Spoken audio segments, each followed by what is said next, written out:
Kahu and the taniwha. On each side of a mountain between Rotorua and Waikato, there was a track. One track was short and the other long and winding.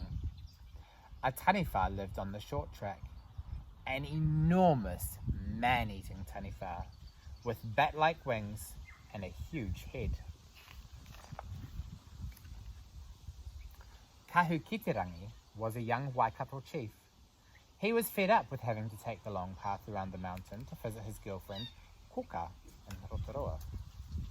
One day, Kahu said to Koka's father, "If I can persuade the taniwha to move, will you let me marry your daughter?" "Very well, yes," said Koka's father. "Let me tell you something that might help. That terrible taniwha likes to have his back scratched." Kahu found the giant creature lying in the hot afternoon sun outside his cave. He quietly slipped up beside the taniwha and started to scratch his back. "Oh, a bit lower," said the taniwha. "Oh, that's nice.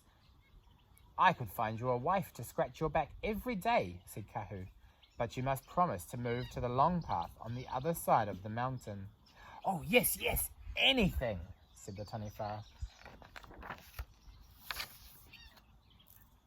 Kahu returned to his village and went to Pukaka's house. She was very lazy and dirty and had not combed her hair for at least 20 years. "I have found you a husband. He lives on the short path to Rotorua," said Kahu. "But only a taniwha lives there," she said. "That's him," said Kahu. Pukaka thought for a while. "Well, I suppose living with a taniwha can't be worse than living in this dump." Kahu led Pukaka to the taniwha's cave. "Now sneak in and scratch his back," said Kahu. "Ooh, said the taniwha. He turned to see who was scratching his back. "Oh, yuck! You are dirty and messy," he cried. "But I will scratch your back whenever you want me to," said Pukaka. "Well, all right," said the taniwha. And to keep his side of the bargain, he lifted Pukaka onto his back and flew to the other side of the mountain to make a new home. A few weeks later, Kahu married Koka in Rotorua. After days of feasting, Kahu and his whānau took Koka home. The taniwha heard them passing by on the other side of the mountain. He flew up and saw the beautiful Koka. He was jealous and, in a great rage, he scooped her up and flew back to his old cave. Kahu was heartbroken and angry. He gathered together a group of young men and set out for the taniwha's cave.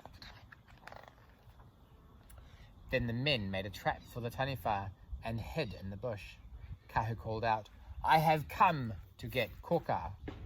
"Don't make me laugh," roared the taniwha.